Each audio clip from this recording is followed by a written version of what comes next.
It's time for Tailgate Tips on this Friday morning here at Q1043, and here is the esteemed, world-famous, and much-loved Big E. Boy, thank you, Jim. You know it's bad when my tailgate buddies send me the email to find out, how we're organizing this weekend, and at the end he wrote, JETS, just end the season. Oh. So I'm going to punch him when I see him on Sunday. Of course, it is the Sunday before Thanksgiving. Can't believe it's this early this year, but it is time to recount the tale of how to fry a turkey.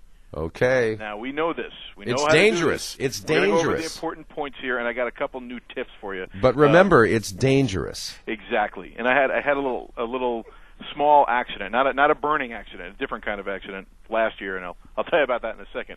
First of all, if you don't own a turkey fryer yet, what are you waiting for? They sell them in supermarkets now. That's how ubiquitous these things are. So you get yourself a nice rig, get yourself the propane tank. Now, that's the tip number one right there. When you think propane tank, is that something you want sitting in the middle of your kitchen floor? Probably not. Every year, you're going to hear about somebody who burned their house down trying to fry a turkey in their kitchen. You've got 5 gallons of boiling hot peanut oil, you've got a turkey, and you've got a propane tank. Why would this be a good idea to put in the middle of your house? Would you bring your barbecue into your kitchen? No. So don't bring this into your kitchen. Outside, stable ground, make sure nothing is around, especially drunks. Keep the drunks away from the turkey fryer. When drunks and 5 gallons of hot peanut oil come together, only bad things can happen. So protect your turkey fryer. Now, first thing to do once you've got it is you have to figure out how much oil you need, because it's always different. It depends on the size of your container. It depends on the size of the turkey. So how do you do that? Very simple. Before you've unwrapped the turkey, drop it in your pot. Fill the pot with water until the turkey is covered by a couple inches over the top of the turkey. Then take the turkey out of the pot. See how high the water is.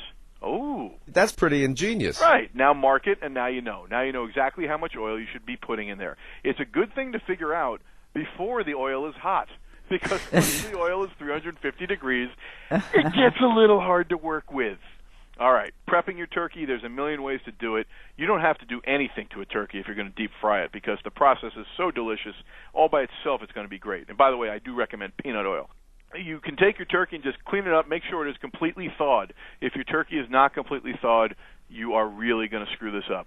So I bought my turkey actually 2 weeks ago. It's been sitting in my fridge defrosting for a good 6 days already, so by Sunday it will definitely be ready to roll. You take your turkey, you clean it up. If you want, you can make a little marinade. But here's the difference. You're not marinating the outside of the bird. You're going to get yourself a flavor injector. Now, Jim, your flavor injector might not work as well as mine, but... That's not nice. Well, I'm just saying his flavor injector, if he has one, he's probably had it for a while.